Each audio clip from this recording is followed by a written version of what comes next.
Vamos falar sobre a linguagem e como ela funciona.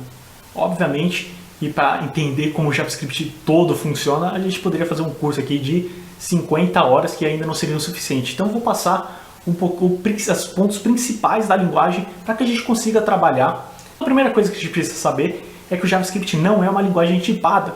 O que significa isso? É que a gente pode atribuir qualquer valor às variáveis que o próprio compilador em runtime vai descobrir em tempo de execução qual que é o tipo dessa linguagem e então administrar de forma correta na memória. Então vejam aí que a gente, por exemplo, tem uma variável chamada valor e a gente pode definir qualquer tipo de tipo nessa variável. Então ela pode ser, por exemplo, uma string, como por exemplo Gama, ou Diego, ou curso, ou hacker.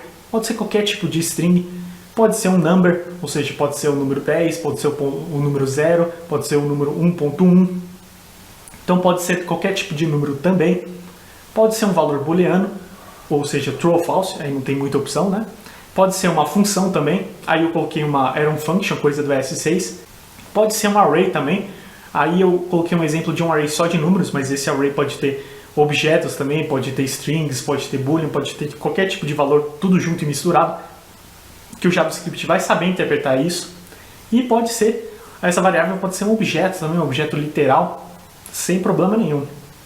O que acontece é que quando o JavaScript for interpretar, chegar na execução dessa linha de código, ele vai saber qual o tipo que é esse código, qual é o tipo de variável que a gente está trabalhando, e então vai saber administrar ele de forma correta na memória.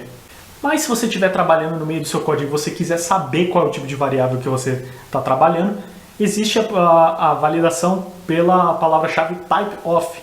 Então vejam aí, se eu pegar uma string, por exemplo, aí está uma string chamada string. Então se eu colocar typeof string, ele vai me dar aqui o tipo dessa variável. Nesse caso, a string é uma string. Logo embaixo, por exemplo, eu coloquei o valor 10.1 e perguntei qual que é o tipo desse valor. Ele me disse que é um number. E a mesma coisa embaixo, coloquei um objeto vazio, mas ainda assim é um objeto, e ele me disse que é um objeto.